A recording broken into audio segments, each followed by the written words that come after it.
White flag is raised. They jump off at the 2 miles point in the Tattersalls Ireland Novice Hurdle, Grade 1. Heading to the first of 8 flights. Note the second last omitted due to the sun factor, and it's Facile Vega leading high definition. IL ETAIT TEMPS will take it in third, guessed at it. And then the unbeaten Joe in the pocket and Dark Raven. The back marker is the grey Irish Point. Facile Vega by a neck to high definition, stretching on, good 3 lengths in front of IL ETAIT TEMPS. And then in the pocket, Dark Raven last but one, and Irish Point the back marker. Heading away to flights 2 and 3, matching strides. Facile Vega in high definition, now 4 in front of IL ETAIT TEMPS in the pocket, followed by Dark Raven and Irish Point. Away they go from the second flight. Pressure's a little between. Facile Vega with an unblemished record, 6 races yielding 6 wins. Is closely attended by high definition as they go to the third flight. Then IL ETAIT TEMPS, and in the pocket, Dark Raven and Irish Point, a little more spaced out as they turn towards the back straight. Facile Vega and Paul Townend, alongside his high definition and JJ Slevin, all the while breaking clear of IL ETAIT TEMPS in the pocket, and then Dark Raven and Irish Point. Heading down the far side of the first of 4, another 5 left to jump. Going hard at it up front, Facile Vega, and high definition is in the pocket, moves after them in third. IL ETAIT TEMPS lost a position to 4th, and then Dark Raven and Irish Point as they go to the first of the flights down the far side. Facile Vega and high definition into this one, being followed novice. High definition has finally lost JJ Slevin after an error, leaving Facile Vega with a lead of 5 lengths. Facile Vega at that time made a mistake. Racing towards the 7 furlong point. They've passed halfway. Facile Vega, now left alone in front after high definition's exit, is over the next from in the pocket, IL ETAIT TEMPS, Dark Raven and Irish Point. Inside the final 3/4 of a mile as they approach the last flight in the back straight. This is 2 from home, and it's Facile Vega over and clear from in the pocket. Rejoined for second by IL ETAIT TEMPS, who's followed by Dark Raven, and these are away from Irish Point. Turning off the back straight with a significant run before they reach the final flight in the Tattersalls Ireland Grade 1 Novice Hurdle, and it's Facile Vega, reeled in by stable companion IL ETAIT TEMPS, who's now within a length and a half in the pocket, and Dark Raven boat and touch cleared of Irish Point.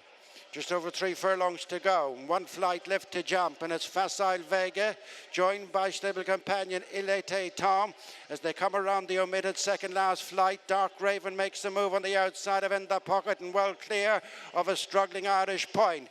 Rounding the home turn with 1 flight left to jump. Facile Vega on the inside of IL ETAIT TEMPS, who's coming there very strongly, and Dark Raven joins them on the outside. Facile Vega has been picked off here by IL ETAIT TEMPS. Dark Raven next, and then in the pocket as Paul Townend stands up on the ends underneath Facile Vega. It's IL ETAIT TEMPS over the last at the wings from Dark Raven, being followed then in third by in the pocket, but driven clear is IL ETAIT TEMPS and Danny Mullins as they run up towards the finish. It is IL ETAIT TEMPS running away with the Tattersalls Ireland Novice Hurdle. Yet another Grade 1 for Danny and Willie Mullins. In the pocket, Dark Raven, Irish Point, and Facile Vega is last of... Well, Willie Mullins, it's another 3 Grade 1s. I wonder if the motto today is expect the unexpected. What do you think? Yeah, I mean, they went a mad pace in front, and it cost the favourite, I think. And Joseph's horse, obviously, too. He wasn't able to jump at that pace, so he paid the penalty. But Danny... Were you worried early with Facile Vega when he kind of grabbed hold of it? I was worried when I saw the pace going past the winning post here first time out. I said they can't keep this up, and then they jumped to 2 hurls down the side and going around by the reservoir. I turned to David Casey in the stand. I said these 2 are going to break each other's hearts. And then High Definition lost his rider, and I said, well, if Paul can get a good breather into our fellow, but he didn't get a breather, and that's what I was worried about here the last day, that he took off going to that hurdle and use himself up. Though I think we'll probably just have to ride him like a racehorse rather than a machine the next time, because that's what Paul did today. He rode him like a machine rather than a racehorse, and you know, he'll change tactics on him the next day. Hopefully he'll be back to what he is, but not taking away from the winner. The winner is a very good horse.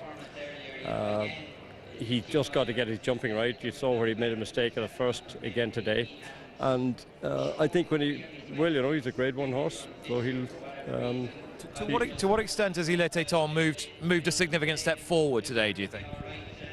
Well, I think I've always thought a lot of him, but he just has to get his jumping right, and he got it right today, and he got a very cute ride from Danny as well. I mean, Danny, he knew what was going to happen, and he just popped him in behind, and he said, well, let those the two in front have their battle and see if we can, you know, pick up the pieces afterwards, and he surely did, you know. They just went too fast in front. The pace was wrong, and Danny had his fractions right. So if the horse is okay, if Facile Vega is okay tomorrow morning, are you still inclined to say, right, I bash on, I know how talented he is, yeah, I'm going to go to Cheltenham and run him a different way?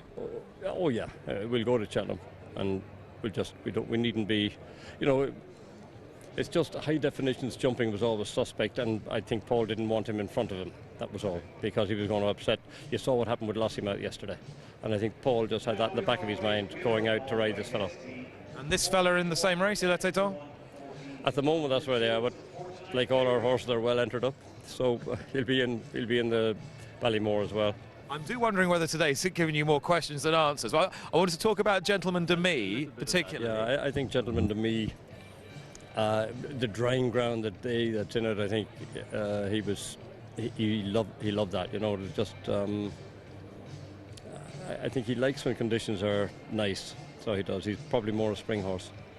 Any possibility that he's actually just very, very good and could be a leading player in the champion chase? Every possibility. I mean, we thought he was, you know, when from the beginning we went down the entry route last year.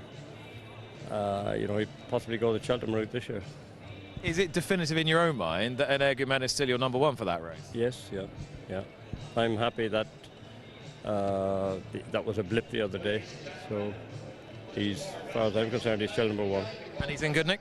He's out of it well? Yeah, he came out of it well. Yeah, very pleased with him. Yeah. So much to take stock of over 2 days of amazing racing. It's been a wonderful atmosphere. What result has satisfied you the most? What's the one where you think, yep, excellent, I've done that really well, we'll kick on, go forward?